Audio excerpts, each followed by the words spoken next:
नमस्कार दोस्तों, आज की हमारी कहानी आपको अच्छी लगे तो प्लीज़ मेरे चैनल को सब्सक्राइब करें और वीडियो को लाइक करें।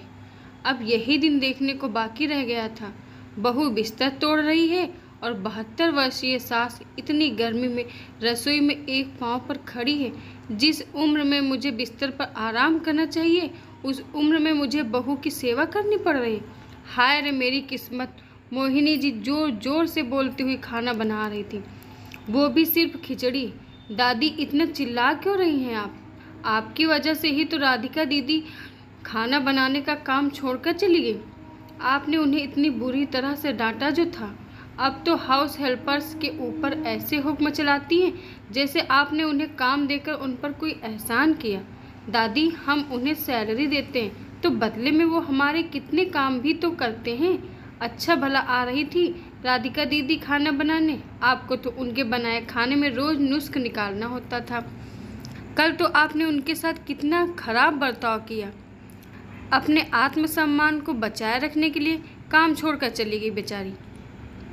अब आप ही संभालो रसोई, मैं तो बाहर से खा लूँगा। पापा के खाने का भी इंतजाम करना होगा आपको। आपको तो पता है पापा को बाहर का खाना ज़्यादा पसंद नहीं है। मोहिनी जी के 21 वर्षीय पोते वंश ने कहा, तेरी माँ का तो ये रोज का हो गया है। कभी कमर दर्द तो कभी पेट दर्द, कभी तो 3 दिन तक लगातार सिर दर्द बोलकर बिस्तर पकड़ लेती है। मुझसे ज़्यादा बीमार तो तेरी माँ इस उम्र में ही हो गई है। ज़्यादा तो उसे पूरे महीने 2 महीने की फुर्सत हो गई। गर्भाशय का ऑपरेशन जो करा लिया है, डॉक्टर ने फुल बेड रेस्ट बोला। मोहिनी जी बोली। मोहिनी जी की इकलौती बहू थी 45 वर्षीय सुमन। सुमन 2 बेटों की माँ थी, बड़ा बेटा वंश और छोटे बेटा आरव। मोहिनी जी विवाहिता बेटी मीना थी, अपने ससुराल में व्यस्त थी। खिचड़ी खाकर मोहिनी जी 2 घड़ी आराम कर ही पाई थी कि बर्तन मांजने वाली बाई का फ़ोन आया कि वो मौसम खराब होने के कारण शाम के काम पर नहीं आएगी। मोहिनी जी को बिस्तर पर लेटे लेटे ही फैला किचन सिंक में पड़े बर्तनों का ढेर नजर आने लगा। वो फुर्ती से उठी और बर्तन मांजने लगी। तभी पड़ोसन भारती आती है। मोहिनी जी ने दरवाज़ा खोला।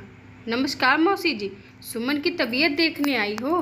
भारती ने कहा। अच्छा, सुमन अपने कमरे में आराम कर रही है। जिस उम्र में बहू से सेवा करवानी चाहिए, उस उम्र में मुझे ही बहू की सेवा करनी पड़ रही है, उसकी गृहस्थी संभालनी पड़ रही है। देखो, जूठे बर्तन का पहाड़ रसोई में पड़ा है, उसे भी साफ करना है। मोहिनी जी ने अपनी दुख भरी दास्तान सुनाई, फिर रुककर बोली, भारती, तू तो किस्मत की धनी है, कितनी फुर्तीली बहू पाई है। तुम्हें शादी के बाद 10 साल तो ही गए होंगे, 2 बच्चों की माँ बन गई, पर जरा भी नहीं लगती कि घर के साथ साथ अपने आप को भी सेहतमंद रखा हुआ है तुम्हारी बहू ने। मेरी बहू की तरह बार बार बीमार पड़ते नहीं देखा मैंने उसे। मोहिनी जी ने कहा। हाँ हाँ, कह तो आप सही रही हैं, पर ये सब आपके ही कर्मों का फल है। भारती बोली। ऐसा मैंने क्या कर दिया जो मुझे ही बहू की चाकरी करनी पड़ रही है? मोहिनी जी ने आश्चर्य से पूछा। अरे मौसी जी, आपको पहले ही सोचना चाहिए था कि अगर बहू बीमार पड़ गई तो बुढ़ापा कौन संभालेगा। आपने तो बहू को हमेशा पराया ही समझा। जब आपकी बहू सुमन शादी करके आई थी तो एकदम तंदुरुस्त थी। आपने आते ही उसके कंधों पर घर की सारी जिम्मेदारी तो डाल दी, पर उसके खाने पीने का जरा भी ध्यान नहीं रखा। प्रसव के बाद माँ के शरीर में कमजोरी आती है, ऐसे में उसे आराम की सख्त ज़रूरत होती है। शरीर को पूरी तरह आराम नहीं देने से कई समस्याओं का सामना करना पड़ता है। ये सब जानते हुए भी आपने सुमन को पर्याप्त आराम और पौष्टिक आहार नहीं दिया। उसकी माँ का तो देहांत हो चुका था। उसके पिता ने आप पे पूरा भरोसा रखा और सुमन की डिलीवरी ससुराल में ही करवाने को राजी हुए थे। 40 दिन का आराम तो आपने उसे दिया ही नहीं। 21 दिन होते ही किचन में लगा लेती थी उसे। भारती ने कहा। कैसी बात करती हो भारती, दोनों बच्चे कोई घर पर नहीं हुए, पूरा डॉक्टर इलाज करवाया था। सुबह शाम न जाने कौन कौन सी ताकत की दवाइयाँ तो लेती रहती थी बहू। मोहिनी जी ने अपनी सफाई रखी। हाँ, मुझे अच्छे से याद है। शादी के 3 साल बाद तक जब सुमन ने खुशखबरी नहीं सुनाई, तब आप इसे इलाज करवाने के पीछे लग गई थी उसके। दिन में न जाने कितनी दवाइयाँ खाती थी बेचारी, पर आपने न उसके मानसिक स्वास्थ्य का ध्यान रखा न शारीरिक। अच्छे भले घर की लड़की कुपोषण और एनीमिया का शिकार हो गई। भारती ने मोहिनी जी को सच्चाई का आईना दिखाया। मोहिनी जी को अपनी बहू के साथ किया एक एक गलत व्यवहार याद आने लगा। अरे बहू, थोड़ा पनीर और देना। ये ले बेटा, थोड़ा हलवा और ले। मोहिनी जी अपने बेटे और बेटी को बहुत मनुहार करते हुए खिलाती, ये जानते हुए भी कि बहू के लिए पर्याप्त खाना बचा नहीं है। फिर बोलती, बहू सब्जी में तो पनीर बचा ही नहीं है, ऐसा करो आलू डालकर खा लो। कभी कहती, कल के चावल पड़े हैं फ्रिज में, उसे गर्म करके तुम खा लो। कभी बची हुई आधी कटोरी दाल में 1 कटोरी पानी मिलाकर दे देती। कभी कहती, गाय को या काम वाली को रात की रोटी देने से अच्छा तुम ही खा लेना। अरे इस उम्र में तो मैं बासी खाना नहीं खा सकती, तुम्हारी उम्र की होती तो बात कुछ और होती। अच्छा सुनो, थोड़ा दही तो मट्ठा बना देना बहू।